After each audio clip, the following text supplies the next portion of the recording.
Hello students, good evening to all of you and I welcome to all of you on our channel inter science classes. और network issue होने की वजह से हम class को live नहीं ले पा रहे हैं क्योंकि बहुत ज़्यादा ब्लर कर रहा था। तो ये रिकॉर्डेड वीडियो आप लोग के पास जाएगा, तो डोंट वरी, इसको देख लीजिएगा और जैसे ही प्रॉब्लम सॉल्व होती है तो हम कोशिश करेंगे लाइव आने की, ठीक है। तो चलिए एक बार जहाँ से पढ़ाया था वहाँ से कर देता हूँ क्योंकि कुछ लोगों का छूट जाएगा। तो चलिए यहीं से पढ़ना है, हम लोग को तिलहन पढ़ना है।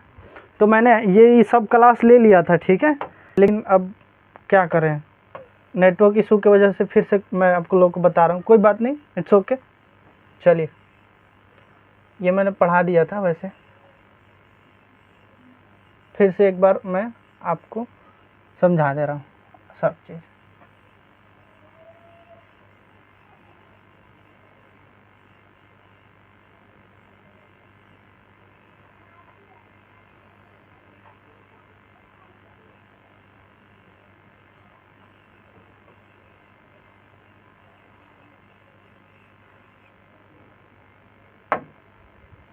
चलिए यहाँ से देख लेते हैं।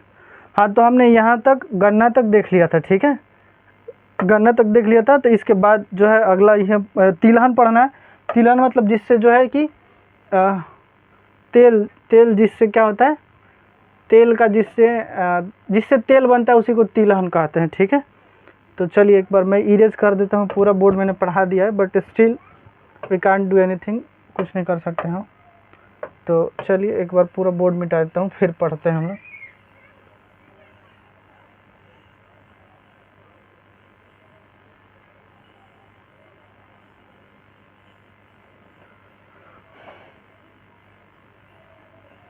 टाइम वेस्ट नहीं करना चाहते हम लोग, आप लोग का खुद का भी नहीं करना चाहते क्योंकि जितना डिले करेंगे बाद में बर्डन और बढ़ जाएगा। तो चलिए फटाफट जो है मैंने बताया था वो कर देते हैं। तो तिलहन का मतलब होता है जिससे तेल बनता है। तो भारत में अगर देखें तो कौन कौन से तिलहन के पौधे होते हैं, तो मूंगफली होता है, सरसों, नारियल, तिल, सोयाबीन, अरंडी, बिनौला, अलसी, सूरजमुखी, ये भारत के मुख्य जो है तिलहन है जिनका इस्तेमाल जिनसे जो तेल बनाया जाता है भारत में, ठीक है। हाँ चलिए वीडियो अच्छा चल रहा है। दुनिया में मूंगफली का उत्पादन जो है चीन में सबसे ज़्यादा होता है मूंगफली, ठीक है। और जिस भारत दूसरा स्थान पे है, ठीक है। कनाडा और क्या है, रेपडिस के उत्पादन में जो कनाडा प्रथम स्थान पे, चीन दूसरा है और भारत तीसरा स्थान पे है, ठीक है। ये भी जो है एक तिलहन है जिसका तेल बनाया जाता है। अब देखिए चाय को देख लेते हैं। तो चाय देखिए क्या होता है। तो चाय दुनिया में चाय का उत्पादन 2020 का आंकड़ा है, ये चीन प्रथम स्थान पे और भारत दूसरे स्थान पे था, ठीक है। जलवायु इसके लिए कैसी चाहिए चावल के लिए, तो चावल के लिए जलवायु चाहिए उष्णकटिबंधीय और दूसरा है उपोष्णकटिबंधीय। तो ये वर्ड्स आप लोगों को डाउट कर मतलब प्रॉब्लम क्रिएट करेंगे, तो मैं इसको एक बार क्लियर कर देता हूँ। देखिए उष्णकटिबंधीय क्या होता है, उपोष्णकटिबंधीय क्या होता है। आई होप आप लोगों ने पढ़ा होगा, कोई नहीं पढ़ा कोई दिक्कत नहीं। देखिए चलिए ये है हमारा अर्थ, पृथ्वी टेढ़ा हो गया।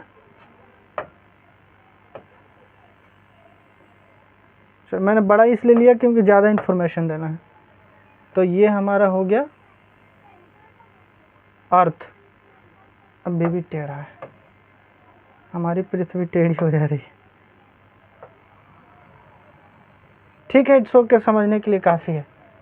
वैसे भी हम लोग परेशान हैं थोड़ा टेक्नोलॉजी को लेके।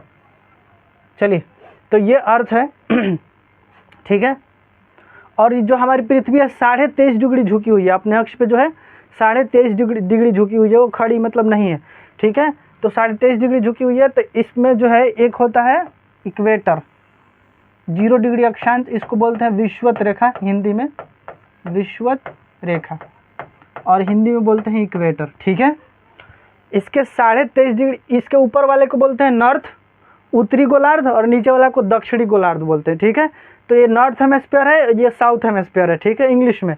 तो 23.5 डिग्री दक्षिण में एक रेखा पाई जाती है जिसको बोलते हैं कर्क रेखा। ये कहाँ पाई जाती है, तो 23.5 डिग्री 23.5 पे, इसका नाम क्या है, कर्क रेखा, कर्क रेखा। ये भारत से होकर गुजरती है कर्क रेखा, ठीक है। और इसके 23.5 डिग्री नॉर्थ में, सॉरी साउथ में एक और रेखा पाई जाती है, उसका नाम है मकर रेखा। और ये 23.5 डिग्री पे क्यों पाई जाती है? क्योंकि पृथ्वी जो है 23.5 डिग्री पे झुकी हुई है, ठीक है। वीडियो सही चल रहा है? हाँ, ऑल आर ओके। तो देखिए, तो यहाँ पे इसको थोड़ा सा मैं 1 मिनट इधर साइड में लिख देता हूँ। ये जो है हमारी, यहीं पे लिख देता हूँ, ये नहीं इधर लिख, चलो उधर लिख देता हूँ। ना, लाइव बंद हो गया, रिकॉर्ड कर रहे हैं, लाइव में ब्लर हो रहा था।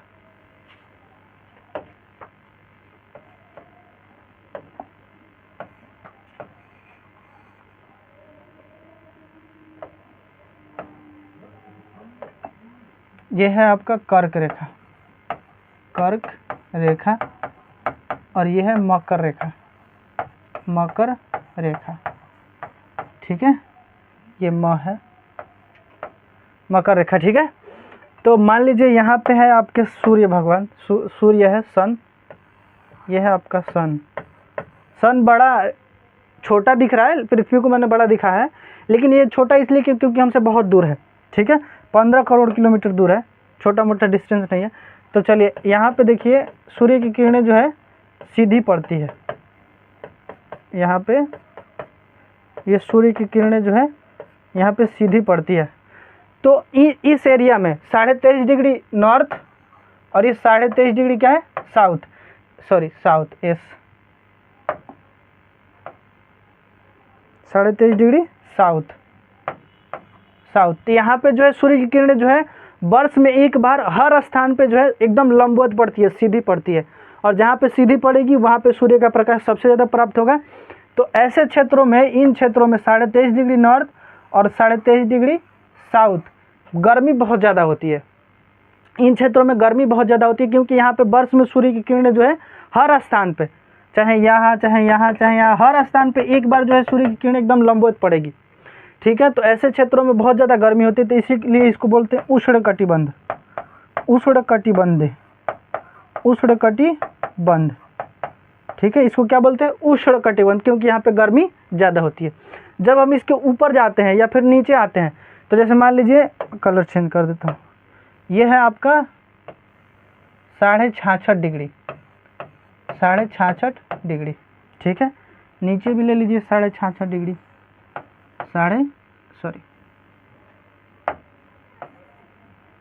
हम लोग टॉपिक पे ही है, ऐसा मत समझिएगा, लेकिन मुझे लग रहा है कि आप लोगों ने शायद नहीं पढ़ा होगा, इसलिए मैं आप लोगों को बता दे रहा हूँ। ये उत्तरी गोलार्ध में है, तो इसको बोलते हैं उत्तर ध्रुव वृत्त, उत्तर ध्रुव वृत्त इसका नाम है 66.5 डिग्री को, और इसको बोलते हैं दक्षिण ध्रुव वृत्त, दक्षिण ध्रुव वृत्त, ठीक है। अब यहाँ पे जो है सूर्य की किरणें जो है यहाँ पे, अब मान लीजिए यहाँ पे सीधा पड़ रहा है, अगर सूर्य की किरणें यहाँ पे जाना है तो वहाँ पे तिरछा जाएगा ना। देखिए, तो सूर्य की किरणें इस एरिया में तिरछा जा रही है, तिरछा पड़ रही है, सेम वही करते हैं। देखिए, इस एरिया में तिरछा पड़ेगी सूर्य की किरणें, तो तिरछा पड़ेगी तो जाहिर है कि यहाँ पे प्रकाश कम आएगा, सूर्य का प्रकाश आएगा लेकिन कम आएगा। तो ऐसे क्षेत्रों को जहाँ पे सूर्य की प्रकाश तिरछी पड़ती है, कम पड़ती है, तो इसको बोलते हैं बाबू शीतोष्ण कटिबंध, शीतोष्ण कटिबंध, कटिबंध। वैसे नीचे वाला को भी वही बोलेंगे शीतोष्ण कटिबंध, कोई दिक्कत नहीं है, शीतोष्ण कटिबंध, ठीक है। और इसके और हम जब ऊपर जाते हैं, जैसे यहाँ पे 90 डिग्री पोल एरिया है, 90 डिग्री नॉर्थ, इसको साउथ नॉर्थ पोल बोलते हैं, नॉर्थ पोल उत्तरी ध्रुव बोलते हैं, और इसको बोलते हैं साउथ पोल, साउथ शॉर्टकट में लिख दूँ, साउथ पोल मतलब दक्षिणी, एसपी साउथ पोल, दक्षिणी ध्रुव वृत्त, दक्षिणी ध्रुव बोलते हैं। 90 डिग्री ये भी होता है, वहाँ पे जो है सूर्य की किरणें और तिरछी पड़ती है। जैसे देखिए, आप सूर्य की किरण ही है, यहाँ पे और तिरछी पड़ रही है, और तिरछी पड़ेगी, तो यहाँ पे सूर्य का प्रकाश जो है पहुँच ही नहीं पाता है, उतना मतलब नहीं पहुँच पाता है। तो ये जो है एरिया जो है पूरा बर्फ़ है, ये पूरा बर्फ़ है, पूरा बर्फ़ से ढका हुआ है। तो ऐसे स्थानों को बोलते हैं शीत कटिबंध, शीत कटिबंध। आई होप आप लोगों को क्लियर हो गया होगा, शीत कटिबंध, ये भी हो गया शीत कटिबंध, ठीक है, तो ये आया है चूँकि इसलिए मैंने आपको बता दिया, ठीक है। और ये आप लोग को आई होप आप लोगों ने पढ़ा होगा, नहीं पढ़ा होगा तो अच्छा है कि आप लोग जान गए, ठीक है। चलिए, तो यही था ना बाबा बुदन, नहीं, हाँ ये देखिए यही वर्ड आया था, इसीलिए मैंने आप लोगों को बताया। उष्ण कटिबंध क्या होता है, उपोष्ण कटिबंध क्या होता है, यही आया था ना वर्ड्स। उपोष्ण कटिबंध क्या होगा, तो उष्ण और शीत के बीच का जो होता है उसको उपोष्ण बोलते हैं, ठीक है। यहाँ पे गर्मी भी होती है और आर्द्र भी होता है, ठीक है। तो मृदा कैसी चाहिए इसके लिए, तो मृदा चाहिए ह्यूमस वाली, कौन सी, सूखी मिट्टी, गहरी उपजाऊ वाली और कार्बनिक पदार्थ जिसमें अच्छे हो, ठीक है। वर्षा कितना चाहिए, तो 150 से 300 सेंटीमीटर वार्षिक वर्षा, आर्द्रता उच्च होनी चाहिए और लगातार वर्षा पूरे वर्ष होनी चाहिए और समान मात्रा में, ठीक है। और जहाँ पे चाय है ना, चाय है कि कॉफ़ी, चाय का उत्पादन ऐसे क्षेत्रों पे किया जाता है जहाँ पे पानी न लगे, क्योंकि उसकी पत्तियाँ छोटी छोटी होती है तो पानी लग जाता है तो वो सड़ जाती हैं, ठीक है, ये भी ध्यान रखिएगा। चलिए, कॉफ़ी भी मैंने पढ़ा दिया था बट स्टिल एक बार हम फिर डिस्कस कर लेते हैं। कलर में चेंज कर देता हूँ ताकि समझ में आ जाए। कॉफ़ी क्या होता है, तो ये भी जो है चाय की तरह कॉफ़ी बागानों में उगाया जाता है। अच्छा देखिए, ये चीज़ याद रखिए, भारत में सबसे पहले यमन से जो है, यही कलर यूज किया हूँ, यमन से अरेबिका किस्म की कॉफ़ी को लाया गया था। तो आपसे क्वेश्चन पूछा जा सकता है, भारत में सबसे पहले कॉफ़ी कहाँ से लाया गया था, यमन से, कौन से किस्म की, तो अरेबिका किस्म के, ध्यान रखिएगा, ठीक है। और इसकी शुरुआत में कॉफ़ी को कहाँ उपजाया गया, तो बाबा बुदन की पहाड़ी, बुदन की पहाड़ी कहाँ है, तो दक्षिण भारत में, ठीक है। वहीं पे नीलगिरी की पहाड़ी भी है, कभी मैपिंग करवाएंगे तो आप लोग को बताएंगे। बागवानी फसलें क्या होती है, तो देखिए जिसमें जो है फलों और सब्जियों का उत्पादन चीन के बाद भारत में दूसरा स्थान पे है। और देखिए यहाँ पे फिर से आ गया, भारत उष्ण और शीतोष्ण कटिबंध दोनों ही प्रकार के फलों का उत्पादन करता है, फिर से आ गया ना उष्ण शीतोष्ण, ठीक है। भारत का मटर, फूल गोभी, प्याज, बंदा गोभी, टमाटर, बैगन, आलू उत्पादन में प्रमुख स्थान है भारत का, ठीक है। कौन कौन से उत्पादन में, तो मटर, फूल गोभी, प्याज, बंदा गोभी, टमाटर, बैगन, आलू उत्पादन में प्रमुख स्थान है भारत का। चिप्स वगैरह बनता है ना चलिए, अब अखाद्य फसलें पढ़ना है। अखाद्य मतलब जिसको खाया नहीं जा सकता, ठीक है, जिसको खाया नहीं जाता है, अखाद्य फसलों के बारे में पढ़ना है। तो जैसे कि रबड़ और भी बहुत सी आएंगी, तो आज हम इसको ना ऐसा करते हैं, ख़त्म ही कर लेते हैं, बहुत परेशान किया चैप्टर। हाँ, ये अगला चैप्टर था, देखो मैं सब पढ़ा चुका हूँ लाइव क्लास में, लेकिन वो थोड़ा ब्लर कर रहा था, तो आप ही में से एक स्टूडेंट ने कहा कि सर ब्लर कर रहा है, इससे अच्छा आप रिकॉर्ड कर लीजिए। तो ये वीडियो जो कि आप ही लोगों के लिए, तो आप लोगों की बात को कैसे टाला जा सकता है। चलिए, तो रबड़ जो है भूमध्य रेखा इसी को बोलते हैं, इक्वेटर को ही भूमध्य रेखा बोलते हैं, देखिए मैंने बताया भी है, ठीक है। परंतु विशेष परिस्थितियों में उष्ण और उपोष्ण क्षेत्रों में उगाई जाती है। रबड़ एक महत्वपूर्ण कच्चा माल है, क्या है, कच्चा माल है, जिसको फैक्ट्रियों में भेजा जाता है, उद्योगों में भेजा जाता है, ठीक है। इसको उपजाने के लिए वर्षा कितना चाहिए, तो 200 सेंटीमीटर से अधिक वर्षा और 25 डिग्री सेल्सियस जो है से अधिक तापमान चाहिए। नम और आर्द्र जलवायु की आवश्यकता होती है, मतलब उपोष्ण है, ठीक है। आगे देखिए, रबड़ के उत्पादक राज्य कौन कौन से हैं, तो केरल है, तमिलनाडु है, कर्नाटक है, अंडमान निकोबार द्वीप समूह और मेघालय में गारो की पहाड़ी है। मेघालय यही है, चेरापूंजी और मानसीनराम, जहाँ पे सबसे ज़्यादा बारिश होती है, तो यहाँ पे जो है इसका उत्पादन होता है। कपास काली मिट्टी में होता है। तो भारत में कपास, ये सेम कलर यूज़ किया, हाँ, भारत में कपास के पौधे का मूल स्थान माना जाता है, मतलब ऐसा माना जाता है कि कपास जो है भारत का पौधा है। इसका इस्तेमाल सूती कपड़ा उद्योगों में किया जाता है, मतलब सूती के कपड़े बनाने के लिए इसका इस्तेमाल किया जाता है। ये कच्चा माल है, इसी से सूती का कपड़ा बनता है। भारत में विश्व दूसरा स्थान है, चीन के बाद भारत में कपास उत्पादन में भारत जो है दूसरे स्थान पे है। कौन कैसी मृदा चाहिए, तो काली मिट्टी चाहिए, इसके उत्पादन के लिए कैसी मिट्टी चाहिए, काली मिट्टी, ठीक है। तापमान देख लेते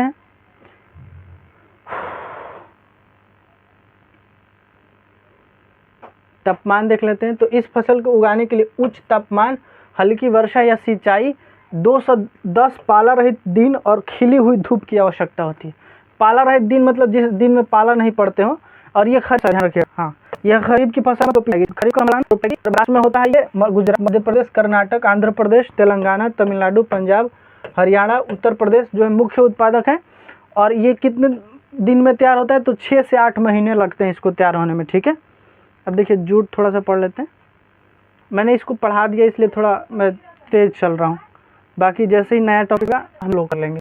जूट के लिए बाढ़ उपजाऊ मिट्टी की जरूरत होती है। इससे जो पहले जूट के रस्सी बनते थे, कपड़े भी बनते हैं, तो कैसे आप लोगों ने सुना होगा। तो जहाँ पे बाढ़ आते हैं ऐसे क्षेत्रों में इसका उत्पादन किया जाता है। जैसे बाढ़ कहाँ आता है? तो पश्चिम बंगाल में बाढ़ हर साल आता है, बिहार में हर साल बाढ़ आता है, असम में हर साल बाढ़ आता है, उड़ीसा में हर साल बाढ़ आता है, और मेघालय तो वैसे वहाँ पे बहुत ज़्यादा बारिश होती ही है। तो ऐसे क्षेत्र में इसका उत्पादन किया जाता है जहाँ पे बाढ़ आते हैं, ठीक है। अब देखिए, अब नया टॉपिक यहाँ से शुरू हो रहा है। शस्यावर्तन क्या होता है? तो भूमि के उत्पादन क्षमता बढ़ाने के लिए भूमि के किसी टुकड़े पर फसलों का बदल बदल कर बोना, रोटेशन। सस्यावर्तन को इंग्लिश में बोलेंगे रोटेशन। मतलब भूमि की प्रोडक्टिविटी, उसकी क्षमता बढ़ाने के लिए, उत्पादन क्षमता बढ़ाने के लिए क्या करते हैं? उस पर बदल बदल के फसलों का उत्पादन करते हैं। मतलब एक ही फसल लगातार उपजाइएगा तो उसकी उर्वरता खत्म हो जाएगी, मर जाएगी भूमि। तो इसीलिए ये वाली पद्धति अपनाई जाती है, सस्यावर्तन की, रोटेशन पद्धति। जैसे आपके यहाँ देखो धान भी होता है, गेहूँ भी होता है, बीच में कुछ लोग और भी रोप लेते हैं। तो ये करते रहना चाहिए भूमि के साथ, ठीक है।